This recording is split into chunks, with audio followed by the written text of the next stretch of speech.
Dan hari ini kita akan berbincang-bincang di ruang inspirasi kita tentang PPN dan program pengungkapan sukarela ya, sehubungan dengan adanya peraturan Menteri Keuangan ya nomor 64 dan peraturan Menteri Keuangan nomor 66. Nah, kemudian juga nanti kita akan menyinggung tentang bagaimana proses ya, dan apa-apa yang termaktub di dalam kedua peraturan tersebut. Nah, di awal perlu dijelaskan nih Pak Aprianto tentang peraturan baru tersebut membahas apa, kemudian apa yang jadi titik persoalannya gitu ya. Ya, terima kasih Bunda Nelly. Pada para pendengar Radio Tuntung Pandang, perlu kami sampaikan bahwa Direktorat Jenderal Pajak di tahun 2022 ini mengeluarkan banyak peraturan, terutama karena menyikapi adanya Undang-Undang Harmonisasi Peraturan Perpajakan. Jadi kita mengeluarkan peraturan pemerintah dari nomor 58 sampai 71.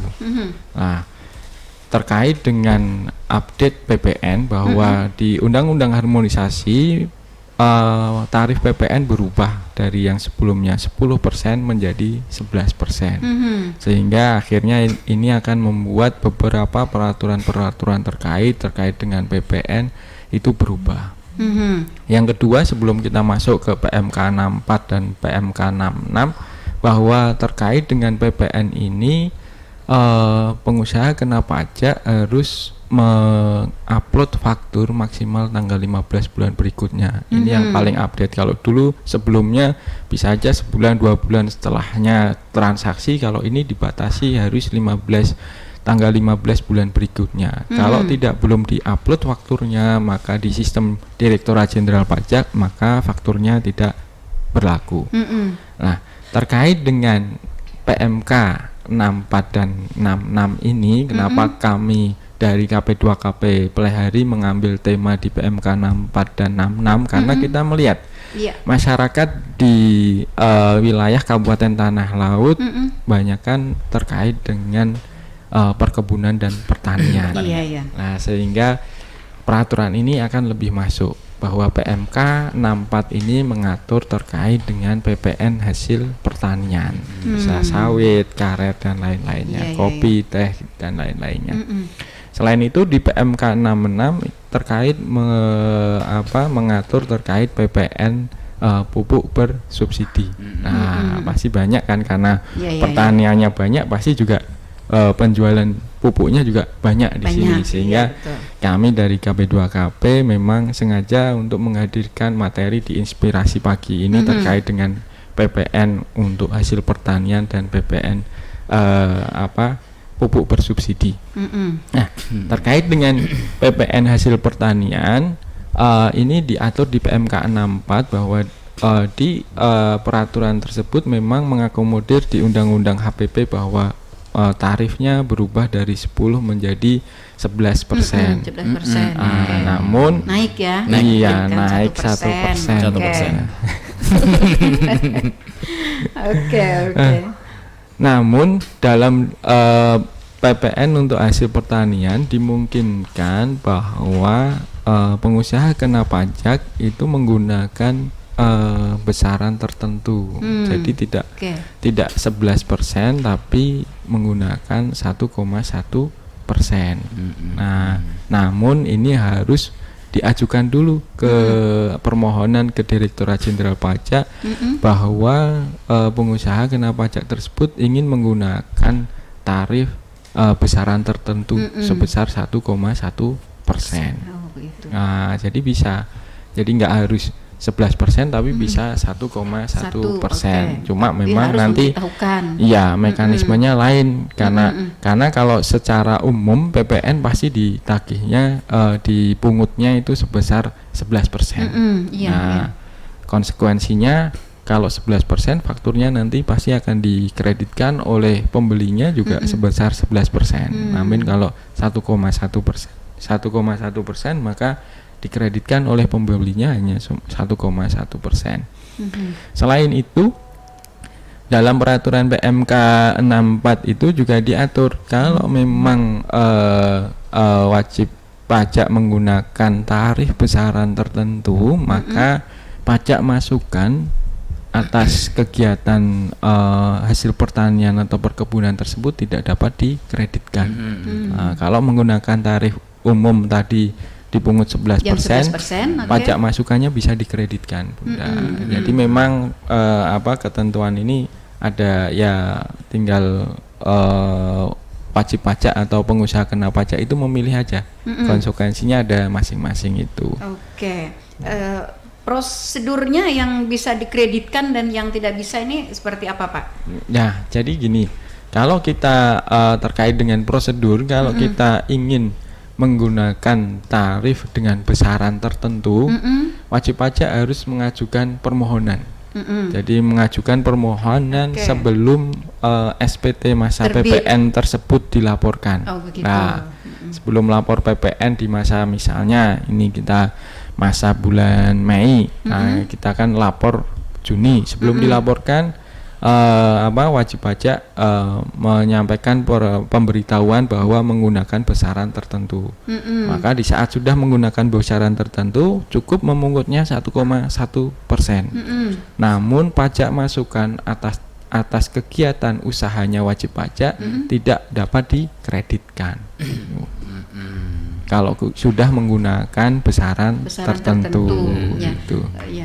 Besaran tertentu ini ada apa ya? Ada range-nya ya mungkin. Iya, ada range-nya atau gimana gitu, Pak? Jadi nggak ada range-nya. Jadi kalau wajib pajak memang menginginkan besaran tertentu, ya wajib pajak bisa langsung memberitahukan. Tinggal nanti transaksinya memungutnya hanya 1,1% gitu, Bunda. Jadi memang ini memang untuk kayak stimulus lah, memudahkan untuk pengusaha atau wajib pajak yang memang usahanya di sektor pertanian dan perkebunan. Oke, kalau pada sebelum terbit peraturan PMK 64 dan 66 ini, pajak pertanian, PPN dan PPS-nya itu seperti apa, Pak? Kalau sebelum ada peraturan ini memang di pertanian itu menggunakan nilai lain. Jadi nilai lain ini memang di aturan terbaru ini ada istilah nilai lain, ada istilah besaran tertentu. Jadi kalau nilai lain, maka wajib pajak masih bisa mengkreditkan pajak masukannya. Namun nilai lain ini ada rumusan untuk menentukan dasar pengenaan pajaknya. Biasanya itu 10%. Dari 10% dari transaksi itu nilai lain, tergantung rumusannya gitu untuk nilai lain. Oke. Kalau barang-barang hasil pertanian sendiri yang terkena pajak, itu jenisnya apa aja nih? Iya, kata Bapak tadi beda-beda ya. Iya, beda-beda tadi. Tergantung komoditinya juga, Pak. Makanya itu tadi. Mungkin ke Mbak Sela nih, gimana? Iya, jadi memang ada macam-macam ya untuk komoditinya. Kalau untuk perkebunan itu ada kelapa sawit, ada kakao, kopi, aren ataupun karet. Dan jenis lainnya seperti padi dan jagung tuh juga masuk ya, tanaman pangan. Nah, selain itu biasanya ada juga kacang-kacangan itu juga masuk. Kayak kedelai gitu ya. Kacang tanah, polong, hijau ataupun ubi-ubian itu juga masuk di aturan yang terbaru ini PMK 64. Begitu. Iya. Hampir keseluruhan ya? Iya, hampir keseluruhan. Iya, komoditas pertanian begitu. Iya, kelapa sawit ya. Yang lebih banyak mungkin kelapa sawit. Nah, kalau di sini kebanyakan karena komoditinya kelapa sawit dan karet ya. Nah, mungkin ini yang jadi perhatian untuk masyarakat di Kabupaten Tanah Laut.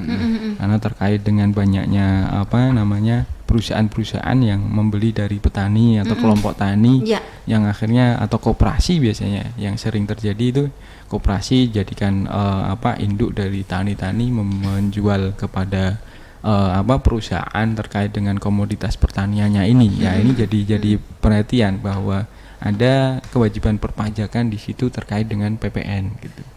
Jangan sampai terlewat, karena kalau kita sudah menjual ke perusahaan dan nilai omset kita sudah melebihi 4,8 miliar, maka ada kewajiban untuk tahun memungut ya? 1 tahun.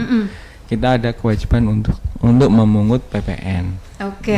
Nah, di sini tadi ya yang agak susah, Pak. Iya. Jadi begini, ketika petani kita yang diwajibkan untuk bayar PPN ini petani kan, Pak ya? Jadi yang diwajibkan membayar PPN adalah yang memang menjual. Oh, penjual. Jadi bisa petani juga. Kalau petaninya itu menjual sendiri, langsung menjual sendiri dan memang hasil omsetnya memang lebih dari 4,8 miliar harus memungut PPN. Harus membayar. Jadi istilahnya Harus memungut. membayar, Nah, membayar. memungut PPN itu sebenarnya yang nanggung adalah pembeli.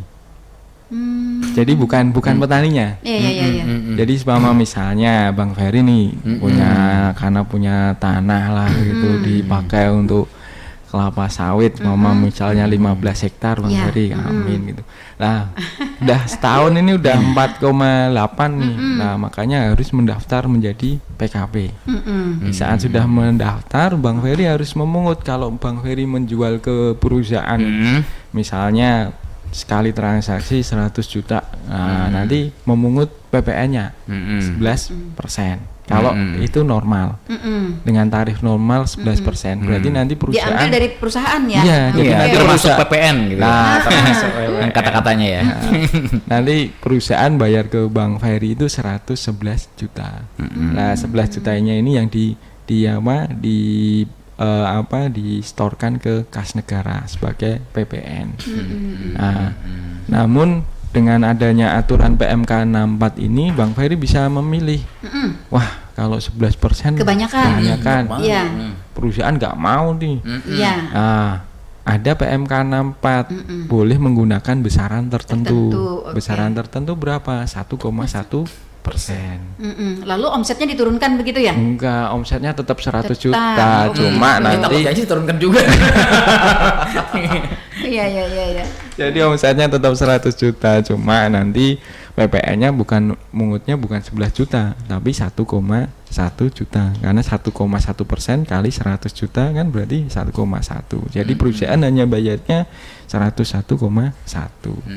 Gitu. Yang belum dapat dimengerti ini seperti ini, Pak. Kayak ada pilihan gitu ya. Iya. Kayak ada pilihan. Iya, dan prosesnya yang agak karena kan kita begini. Ini kan tadi per tahunnya, Pak ya, per tahun 4,8 ya Iya. per tahun. Nah, sedangkan para petani kita, para penjual itu kan menjualnya itu bisa per minggu, bisa per bulan gitu dah ya, bisa per apa gitu, per periode begitu. Nah, mengetahui untuk keseluruhan 4,8 itu agak susah nih, Pak. Ya, jadi bahwa kita wajib pajak itu mempunyai pencatatan sendiri. Bahwa prinsip perpajakan memang self assessment, jadi wajib pajak punya pencatatan sendiri. Seumpama tiap bulan seumpama 1 bulan, ini bulan Januari 200 juta, bulan Februari 500 juta. Nah, nanti kalau sudah seumpama bulan September nih sudah 4,7 miliar totalnya dari Januari, itu udah siap-siap untuk mendaftarkan PKP. Dan pendaftarannya sukarela ya? Pendaftarannya Iya. sukarela, namun PS tadi. untuk PKP apabila wajib pajak sudah melewati batas 4,8 miliar belum mendaftarkan PKP, maka Direktorat Jenderal Pajak secara jabatan akan mendaftarkan untuk menjadi PKP karena kewajibannya itu wajib. Nah, kalau sudah melewati batas 4,8 miliar. Nah, namun biasanya kalau di masyarakat itu kebanyakan petani kalau setahun mungkin kalau sendiri tidak, namun biasanya dikoordinir oleh kelompok tani atau koperasi.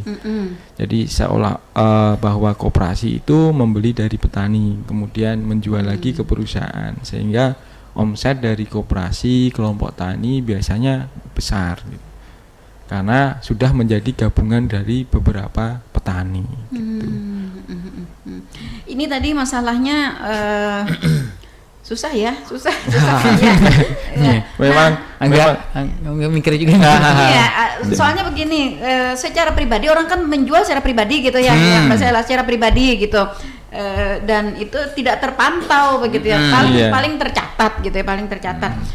di penjualan gitu. Nah, ini yang susah ini kita menetapkan gitu Pak, menetapkan si A, si B misalnya kayak Iwan nih jadi wajib pajak gitu kan untuk penjualan sawitnya. Tapi ketika dikonfirmasi ada aja Iwan kan sampai 4,8. Nah, ini yang susahnya. Nih pelaksana sendiri nih seperti apa? Jadi memang sering ditemukan kayak gitu ya Bu ya. Jadi memang kalau rata-rata yang saya lihat itu para wajib pajak ini biasanya menjualnya ke pengempul dulu, biar nanti pengempul yang menjualnya ke pabrikan. Sekarang pengumpul sendiri punya catatan nggak? Saya menjual berapa ton seminggu gitu? Sebagai seorang badan yang sudah memiliki omset besar, seharusnya kan mempunyai laporan Seharusnya, keuangan, iya. catatan yang baik. Karena kan memang untuk kedepannya kan harus tercatat semua gitu. Karena nanti kalau memang nggak tercatat, dianya juga yang susah gitu.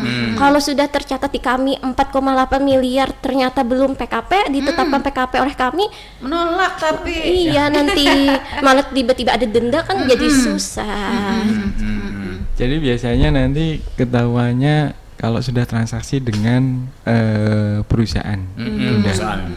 Jadi Ketahuan. di saat di perusahaan biasanya mencatatkan transaksinya, pembeliannya, dan membuat bukti potong biasanya. Nah, nanti dari bukti potong itu sebenarnya akan ketahuan berapa omset dari petani atau kelompok tani. Jadi biasanya sudah store ke perusahaan sekian.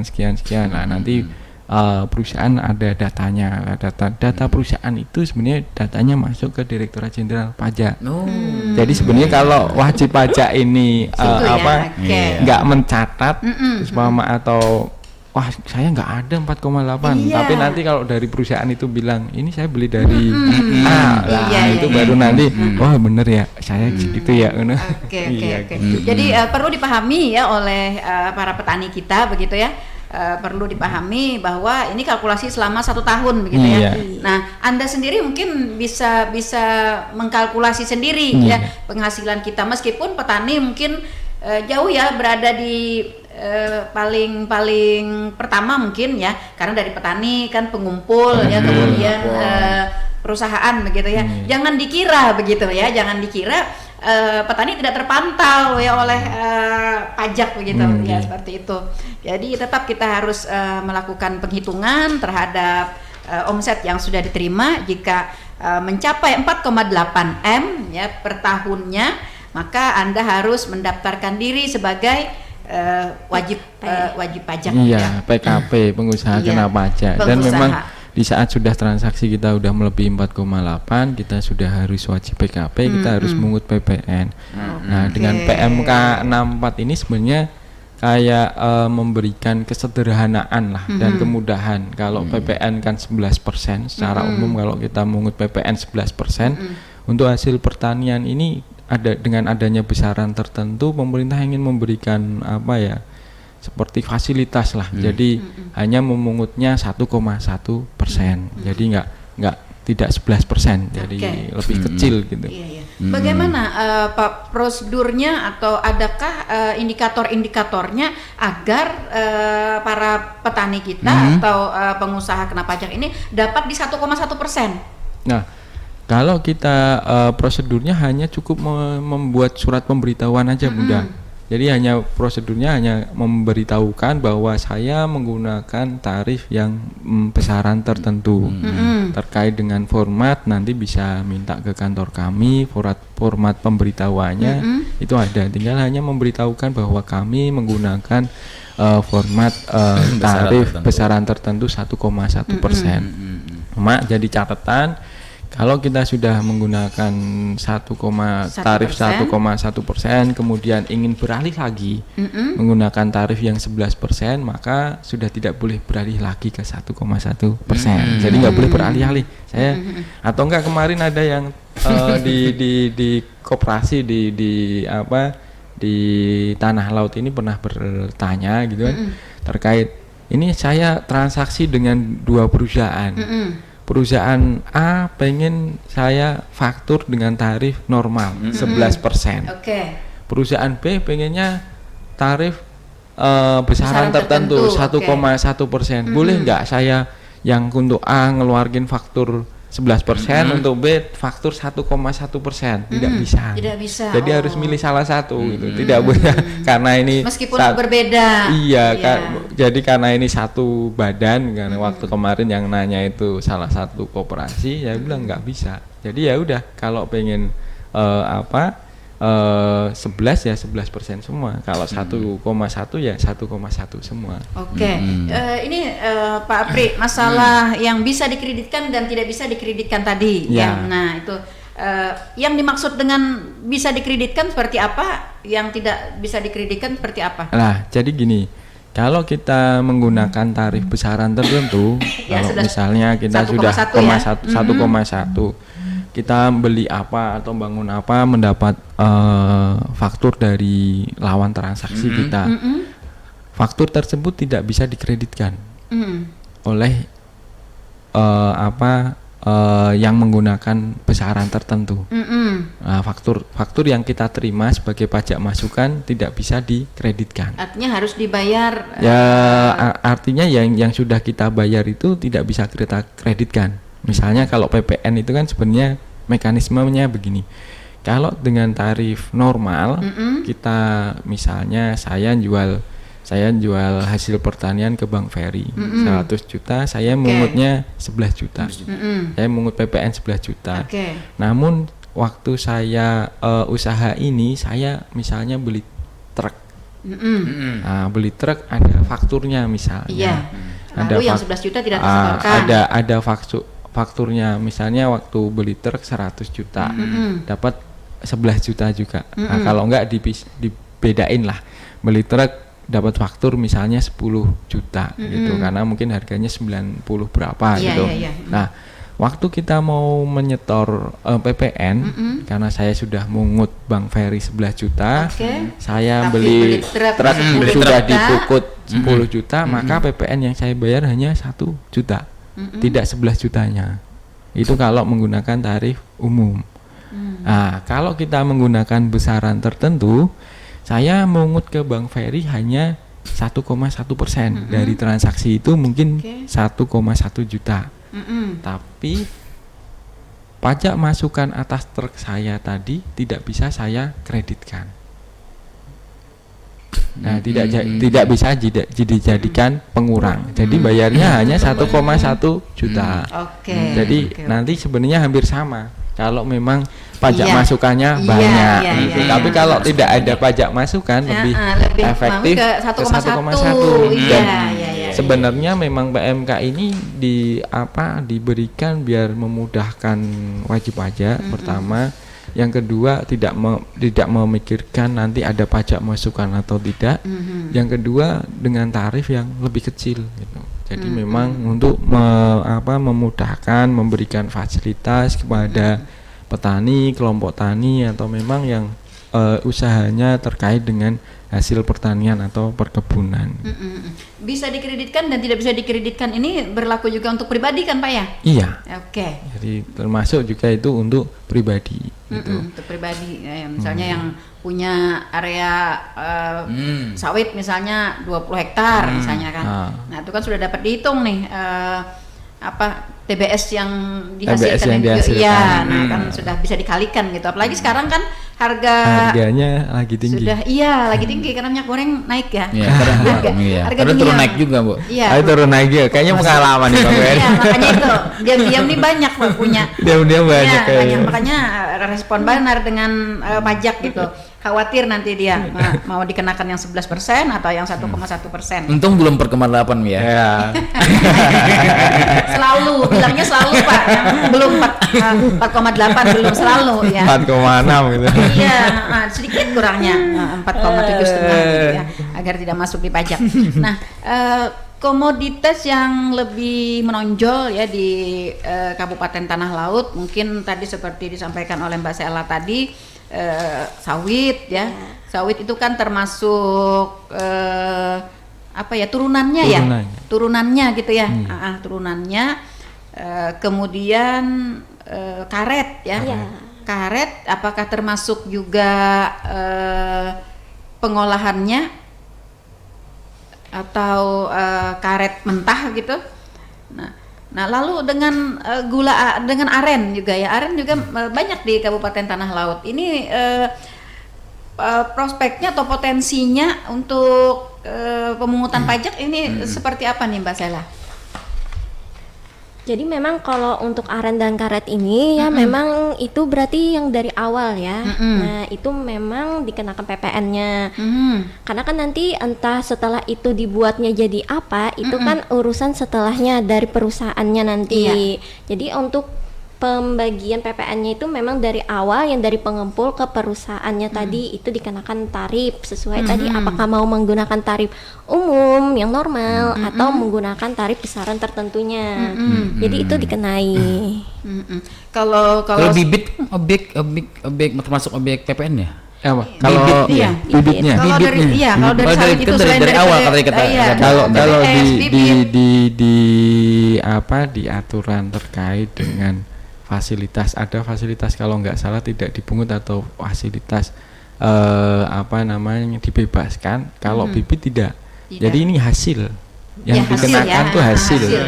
Jadi memang di peraturan ya, tadi dengar dari awal tadi Pak, jadi terganggu sedikit. Terkait dengan tidak termasuk hasil ya. Ya, jadi ini terkait dengan hasil pertanian. Ya, namanya hasil pertanian di situ ya hasil buahnya. Memang ada beberapa terkait dengan buahnya, ada beberapa rinciannya di PMK tersebut sudah dirinci. Gitu. Iya, kita ada penelpon dulu Pak. Halo, selamat pagi. Pagi Bu. Iya, apa kabar nih Pak? Waalaikumsalam. Mas Iwan Beri yang di luar masuk ke dalam. Dan rekan pagi Pak. Pagi Pak Iwan. PKB itu. Jadi gini Pak. Saya mau tanyakan masalah perusahaan yang HGU-nya tuh proses HGU-nya tuh baru kadastral Pak. Nah apakah itu kena pajak Pak? Baru kadastral itu. Kalau yang perusahaan-perusahaan besar kan, kalau di kita kan banyak tuh prosesnya baru kadastral. Nah sedangkan mereka sudah produksi Pak, sudah produksi sawit, sudah memanen, sudah bikin pabrik di situ. Prosesnya baru kadastral. Apakah itu masuk ke pajak gitu loh? Apakah dia adalah membayar pajak? Terus yang kedua masalah pengawasan ini Pak.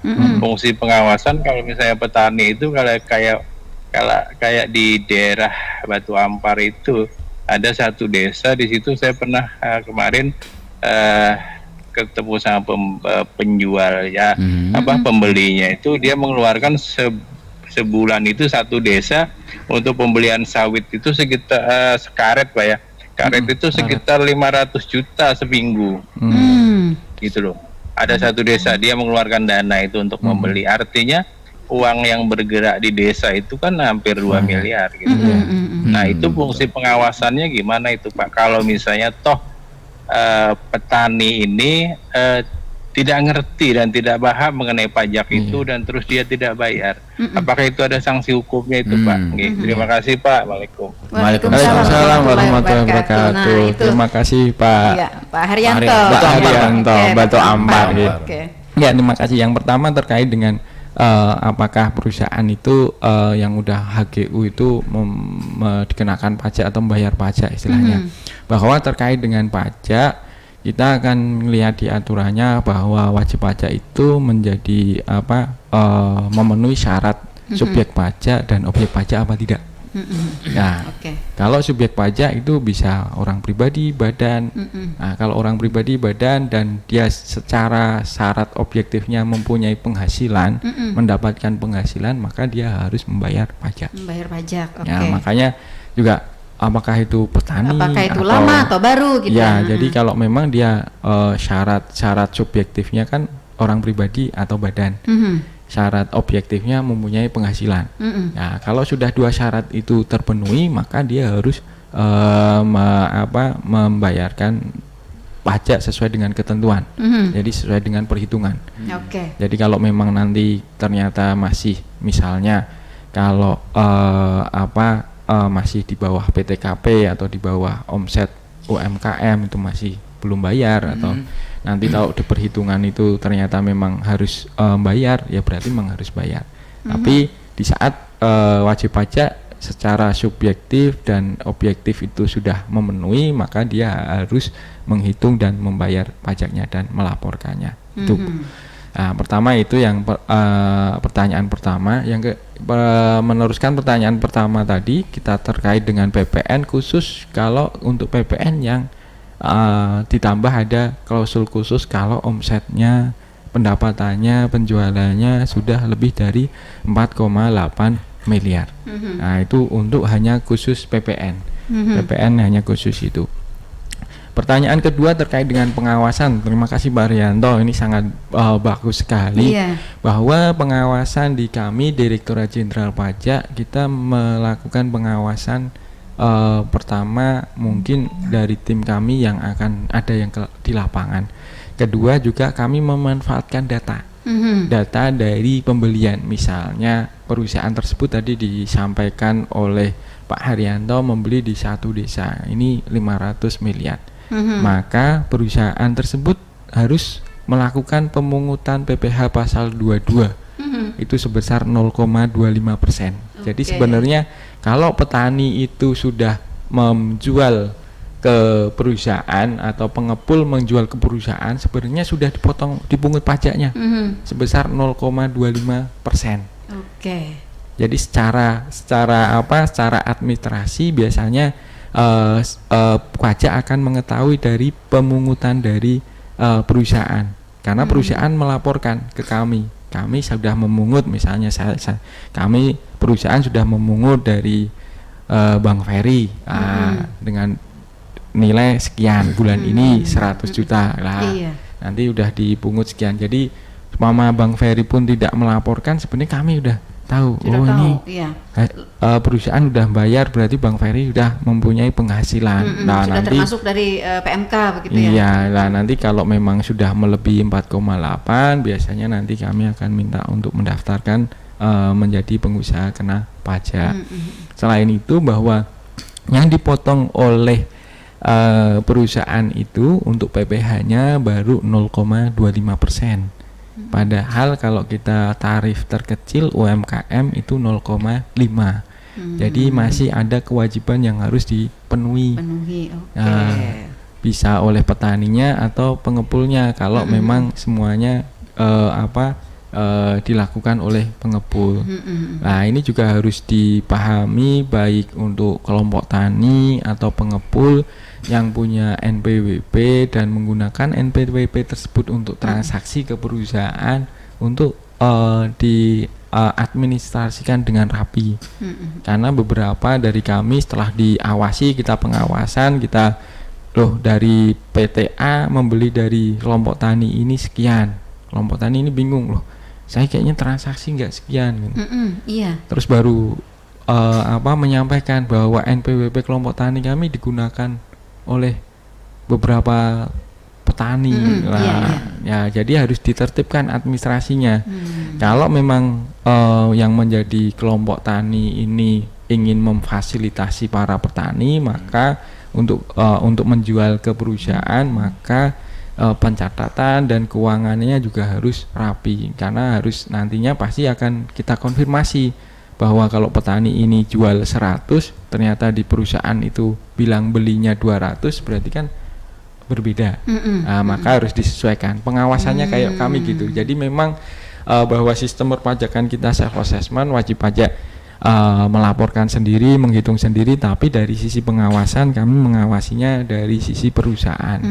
Jadi perusahaan dari, yang jaringan ya. perusahaan. Jadi kalau perusahaan itu membeli dari kelompok tani A misalnya atau koperasi A gitu, nah maka kami menganggap bahwa itu penjualan atau omset dari petani kelompok A atau koperasi A gitu. Oke, ini perlu dipahami ya oleh para petani kita. Jadi jangan sampai nanti begitu sampai pada saat harus menyetorkan pajak begitu, uangnya nggak ada. Iya, karena udah dibagi gitu ya. Uangnya udah dibagi lah. Jangan sampai. Biasanya kan kelompok tani Bu ya. Iya. Kelompok tani. Iya, itu kelompok tani. Jadi harus diperhitungkan perpajakannya dulu ya. Karena kalau sudah dibagi mau ditarik lagi susah. Susah, udah nggak bisa lagi, Habis apalagi dah udah aja. masuk kepada bendahara ya, bendahara rumah tangga. Seperti Iya, Kian gitu ya. Iya, susah gitu. Iya. Benar ya Bang Mary ya. Benar-benar. Oke, ini Pak ada pertanyaan juga nih Pak dari untuk pendengar kita ini.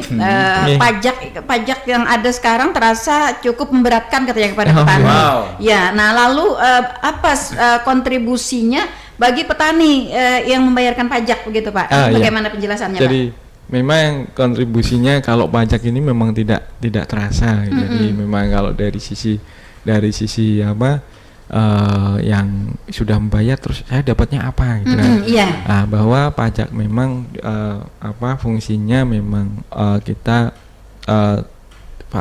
manfaatnya tidak langsung terasa, tapi kalau kita lihat lagi bahwa kita lihat jalan ke desa, terus dengan adanya dana desa Iya, yang pembangunan bergulir, yang lain, desa, ya, diambil dari terus pajak kan ya. apa namanya BLT juga ya? Iya, BLT juga. Aku penerima. Terus apa namanya traktor atau alat-alat pertanian yang dibantukan oleh pemerintah. Hibah itu kan memang dari pemerintah. Selain itu kalau dari petani adanya pupuk bersubsidi. Nah, itu ya langsung terasa. Oke. Karena memang di Kementerian Pertanian itu ada namanya anggaran pupuk bersubsidi gitu. Jadi sebenarnya pupuk yang bersubsidi ini pupuk yang memang sudah sebagian harganya ditanggung oleh pemerintah. Oke. Gitu. Iya. Nah, jadi kontribusinya ke sana ya, Pak ya. Iya. Ya pasti setiap petani memerlukan pupuk. Merasakan. Ada pupuk yang sudah bersubsidi ya, karena mungkin harga pupuk cukup mahal ya, sehingga disubsidi oleh pemerintah. Itu Nah, bantuan Jer. iya, nah bantuan pulang. Itu bantuan Jer. Iya. Jadi dari siapa yang? Iya, dari pemerintah ya. Nah, jadi subsidi itu diambil dari kontribusi dari pajak. Iya, ya, jadi pajak memang dipungut dari ya, Pak. uang pajak pian gitu. Jadi Iya, betul. yang berkontribusi Iya, untuk dari bayar mana pajak uangnya ya ya? itu pasti bayar Iya, juga. Betul. Kembali juga ke masyarakat gitu. Iya, jadi itu yang perlu dipahami oleh para petani kita gitu. Jadi bukan berarti pajak itu semata-mata memberatkan ya, Iya. tapi bagaimana pemerintah mengatur ya agar uang pajak yang sudah disetorkan dapat kembali ke masyarakat gitu ya. Salah satunya tadi melalui penjualan pemberian pupuk bersubsidi ya. Meskipun artinya tidak memenuhi secara 100% kebutuhan, tapi tentu ada ya, ada subsidi dari pemerintah. Karena pupuk memang kebutuhan vital sekali bagi Vital. petani Iya, ya. vital. Iya. Petani. Jadi Pak selama ini Pak setelah ada PMK ini apakah sudah menjadi penyelesaian?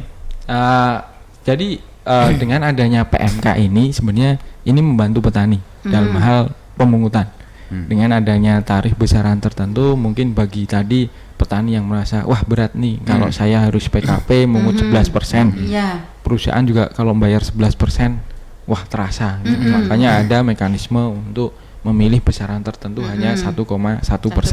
Nah, ini yang di apa kayak memberikan stimulus lah, pemerintah memberikan kemudahan kepada para petani gitu. Ya dengan adanya ini ya diharapkan nanti sudah nggak ada lagi petani yang takut omset saya udah besar saya harus ada PPN, udah nggak ada lagi takut Merasa kesulitan atau merasa keberatan karena tarifnya iya. besar gitu. Karena tarifnya sudah dipermudah. Selama transaksi 100 juta aja PPN-nya hanya 1,1 juta. Oke. Jadi relatif sangat kecil gitu untuk dengan jumlah transaksi yang sangat Tapi tidak besar bisa gitu. dimasukkan Pak yang Ya, faktor lain tadi iya, ya. gitu. Ada persyaratan tertentu. Nah, begini Pak, kalau mungkin dirasa memberatkan ya bagi petani kita karena dia kan dipungutnya per tahunan ya. Per tahun artinya tertumpuk nih ya, tertumpuk. Sedangkan hasilnya itu kan setiap bulan nih sudah melayang kemana-kemana gitu ya. skincare-nya. Iya, baju gamis juga tadi. Oke, nah adakah kemudahan juga Pak dari pajak, misalnya ada pembayaran ini secara secara berkala atau tidak sekaligus begitu? Jadi terkait dengan pembayaran bahwa sebenarnya pembayaran yang dilakukan oleh wajib pajak itu dilakukan tiap bulan. Jadi untuk PPN itu dilakukan tiap bulan. Jadi kalau sudah dipungut, dibayar dan dilaporkan paling lambat akhir bulan berikutnya. Jadi paling lambat tanggal 30 bulan berikutnya. Untuk fakturnya paling lambat diterbitkan tanggal 15 bulan berikutnya. Ini untuk PPN. Namun untuk yang PPH kita harus pisahkan, ada PPH ada PPN. Kalau untuk PPH itu wajib pajak juga bisa melakukan angsuran untuk membayar pajak bulanannya. Jadi umpama sudah dipotong oleh perusahaan 0,25, berarti dia tinggal menambahkan 0,25 tiap bulannya. Nanti biar akhir tahun sudah tidak ada lagi pembayaran. Kalau memang sudah semuanya sudah diangsur tiap bulan. Tiap bulan, oke. Tapi kalau masih ada kurangnya, berarti nanti di akhir tahun tinggal menambahkan kekurangannya aja. Apakah nanti pada akhir tahun itu ada pemberitahuan Pak dari pajak kepada para wajib pajaknya? Jadi di akhir tahun fungsinya adalah dengan wajib pajak melaporkan SPT tahunan. Di SPT tahunan tersebut wajib pajak akan menghitung kembali omset selama setahun, terus pajak yang sudah dipotong perusahaan berapa, pajak yang sudah dibayar sendiri berapa. Kalau memang ada kurang, tinggal ditambahkan kurangannya. Kalau memang sudah pas, berarti hanya melaporkan saja SPT tahunannya gitu. Oke. Baik, Mbak Sela, mungkin ada data nih ya para PKP kita di Kabupaten Tanah Laut khususnya nih, mungkin jumlahnya berapa begitu? Jadi untuk jumlah sendiri ini karena memang saat ini dinas-dinas banyak transaksi ke PKP ya, jadi untuk permohonan PKP sendiri itu meningkat di kantor pajak Playhari. Per Mei ini mungkin hampir 10 orang mungkin badan yang sudah melakukan pengajuan untuk menjadi PKP sendiri. Tapi memang kalau dari tahun-tahun lalu nggak mencapai. Paling dalam 1 tahun ya 10, 15 gitu. Tapi ini baru sampai tengah tahun sudah sebanyak itu. Jadi hampir 2 kali lipat ya berarti ya. Dan ini adalah sebuah fenomena yang menggembirakan, artinya ya dinamika masyarakat, juga masyarakat kita ini sudah begitu menyadari pentingnya untuk melakukan pelaporan secara sukarela tadi ya, pengungkapan secara sukarela tadi ya, mengakui bahwa kita ini adalah orang wajib pajak begitu ya. Nah, mungkin ini juga tidak terlepas dari upaya-upaya yang dilakukan oleh KP2KP ya Pak ya, sosialisasi yang cukup intens ya, khususnya di Radio Tuntung Pandang, kemudian media sosialnya juga ya, di medsos juga ya, kemudian juga mungkin upaya-upaya yang lainnya. Dan kita berharap juga dari 10 orang yang sudah melaporkan nih masih disusul ya. Oleh yang lainnya ya. Iya. Nyaman sudah menjualnya. Iya, makanya itu. Kalau hasil hutan Pak gimana Pak? Apa? Hasil hutan. Kalau hasil hutan untuk PPN-nya ini kayaknya belum diatur terkait dengan aturan besaran tertentu. Jadi masih menggunakan tarif umum. Jadi penjualan terkait dengan kayunya, log kayunya itu yang menggunakan tarif umum sebesar 11%. Belum ada aturan khusus terkait dengan pengenaan menggunakan besaran tertentu tadi yang 1,1% untuk hasil hutan. Gitu.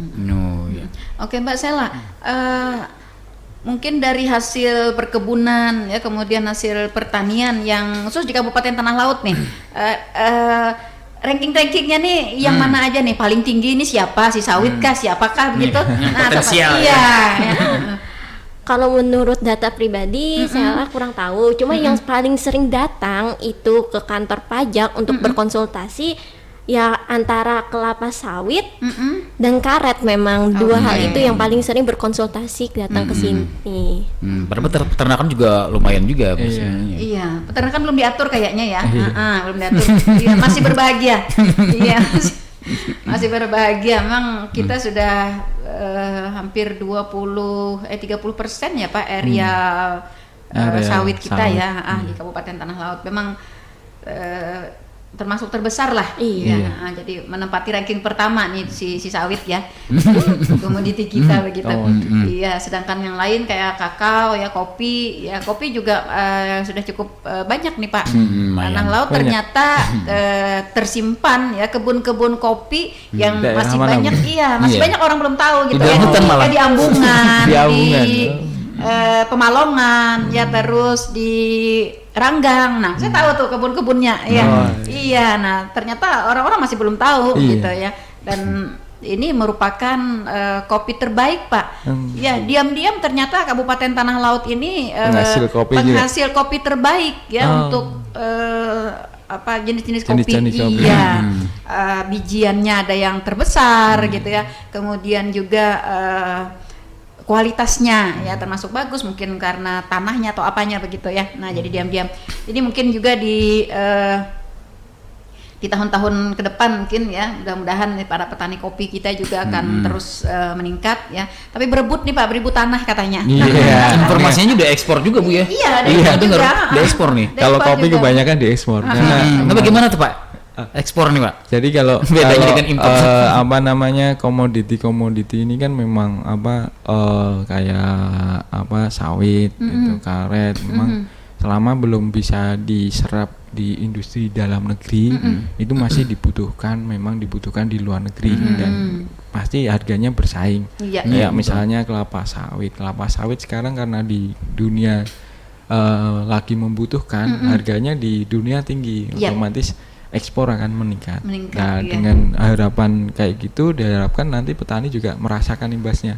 Dengan kenaikan harga tersebut, maka petani juga merasakan lah rezekinya juga gitu di saat Dirasa-rasa ya. kenaikan. Kalau 500 juta satu minggu kan berarti Wow, itu hanya 2 miliar, saya bilang. Berarti kan kita sudah masih masuk menjadi PKP ya. Iya. Nah, itu jadi bisa merasa-rasakan sendiri meskipun mungkin karena kopi masih belum begitu terekspos ya ke permukaan ya. Tapi tetap diperlukan adanya kesukarelaan ya Pak ya. Iya, Nah, jadi kesadaran lah. kesukarelaan. Makanya ada PPS tadi ya. Ya, Jadi, ini sekaligus Bunda ini terakhir karena jangka waktu program pengungkapan sukarela ini cuma sampai bulan Juni. Yap. Kami harapkan Ini oke. wajib pajak khususnya masyarakat di Tanah Laut yang ingin mengikuti program sukarela, program pengungkapan sukarela, silahkan untuk konsultasi atau Oke. datang ke KP2KP Pelehari bahwa memang ini program ini seperti halnya program melanjutkan program tax amnesty yang sebelumnya. Tax amnesty, iya. Jadi memang cuma jangka waktunya hanya 6 bulan dari Januari sampai bulan Juni. Ini Oke. masih ada 1 bulan. Kami tunggu Iya. kesadaran. Tunggu kabarnya. Nah, Iya. tunggu kesadaran dari wajib Kesadarannya, pajak. iya, betul. Kalau memang mau ikut program ini, silahkan konsultasi ke kami kayak di KP2KP Pelehari. Iya, sekali lagi jangan sampai nanti program PPS ini berakhir begitu ya, dan ternyata Anda tertangkap wajib pajak gitu ya. Nah, jadi tidak bisa menggunakan lagi ini.